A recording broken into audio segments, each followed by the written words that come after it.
বিসমিল্লাহির রহমানির রহিম। দেশ ও দেশের বাহির থেকে যে যেখান থেকে আমার ভিডিওটা দেখছেন সবাইকে জানাই আসসালামু আলাইকুম। আশা করি আল্লাহর রহমতে সকলে সুস্থ এবং সবল আছেন। আলহামদুলিল্লাহ আমি অনেক ভালো আছি। আজকে আমি আপনাদের ছোট্ট একটি ব্লগ নিয়ে হাজির হয়ে গেলাম। আজকে হবো আমাদের ইলিশ ভাতুরি, ভাবির হাতের মজাদার ইলিশ ভাতুরি।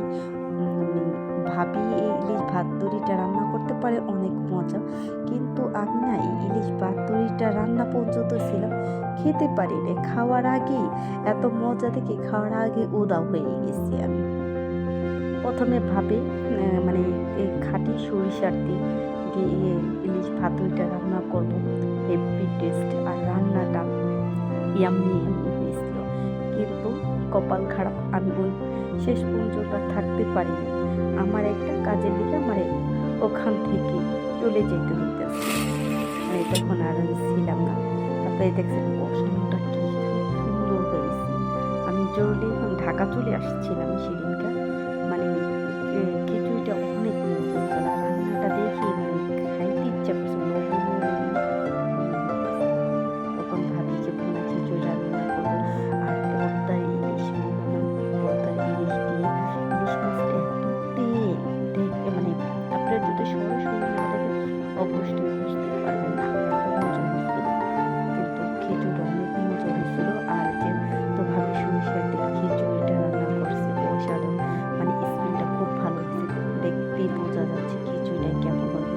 অবশ্যই আপনারা কমেন্টের মাধ্যমে বলবেন খিচুড়িটা রান্নাটা কেমন হইব।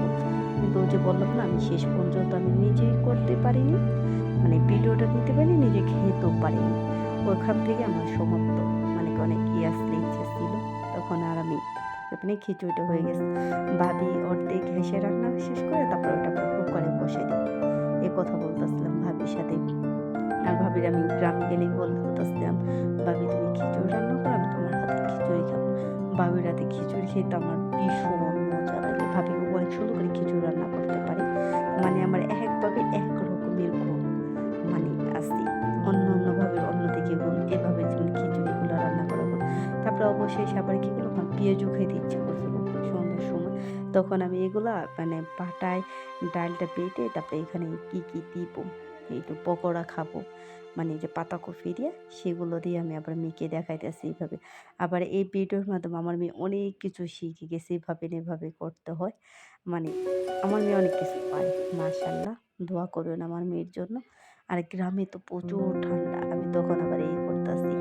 আর মানে খেতে তো খুবই মজা হয়েছিল অবশেষে, কিন্তু অনেক এমনি কিছুটা দেখাইতে পারছে, কিছুটা দেখাইতে পারি না। যেহেতু ওখানে বুঝলেন তো, এক জায়গায় থেকে আরেক জায়গায় গেছি, আমার না ভিডিও করতে না কেমন যেন লাগে। আমি না বাসায় না ভিডিও করে অনেক মজা পাই, কোথাও গেলে আনইজি ফিল লাগে, জানি না কার কেমন লাগে। আমার মনে হয় কি সবাই মনে হয় আমার ক্যামেরার দিকে তাকায় থাকে, এরকম লাগে। তারপর অবশেষে আমি বড় বড় করে ফ্রাই প্যানে এগুলো বসাই দিলাম গ্যাসের ভিতরে ভাজছে, কিন্তু অতটা মচমচও হয়নি। কারণ মচমচও হয়নি কি কারণে, ওই যে আমার মা খেতে পারবে না,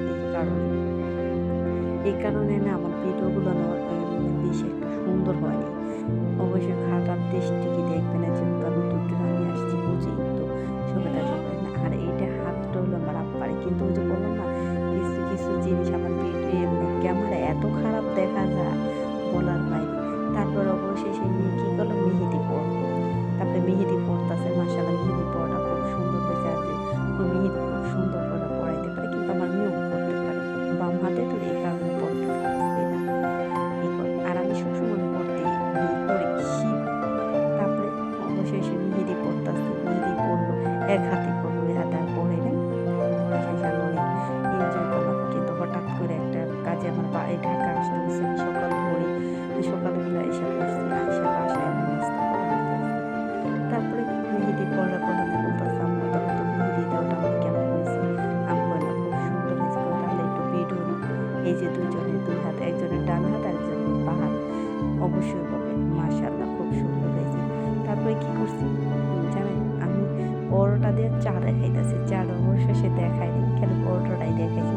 পরোটা ওই যে স্টিলের গ্লাসের মধ্যে চা আনছি, তিনজনে ভাগ করে ওটা দেখাইতেছি। কি করব, না খাই উপায় নেই, খাইতেছি।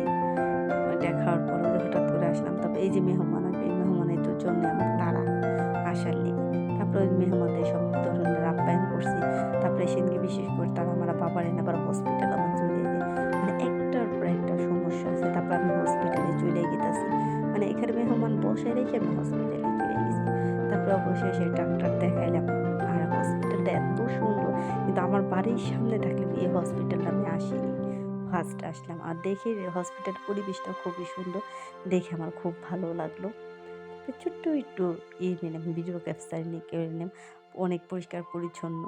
কিন্তু আমার বাড়ির সামনে দিয়ে আমি হসপিটালে আসলাম, আমার আব্বারে নিয়ে আসলাম। আইসা কি করতেছে ওদিক দিয়ে মেয়েরে বাসায় রেখে এসছি একা, একা মেয়ের বাসায়। মানে টেনশন। এদিক দিয়ে এটা করতে পারতাছি না।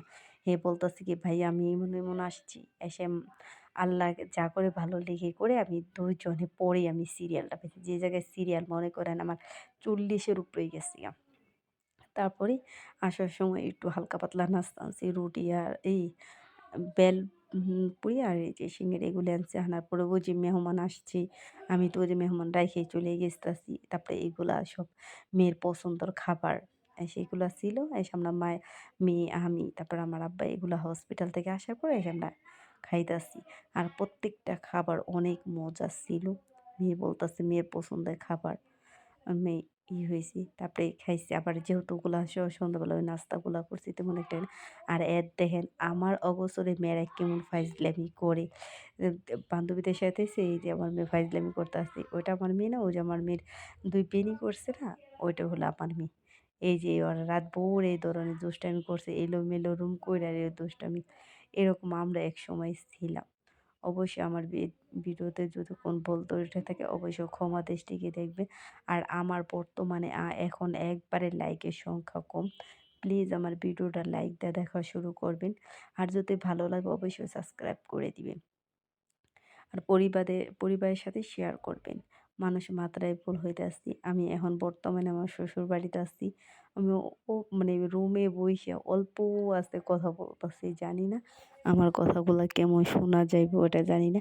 আর মেয়েরা রাত্রের বেলায় এরকম মজা করছে প্রায় রাত ১টা না ২টা দিকেই করছে। আমি ওই ভিডিওটা আবার ক্যাপচার মানে ভিডিওটা ওরাই করছে, ওরা ডিলিট করতে ভুলে গেছে। আল্লাহ হাফেজ।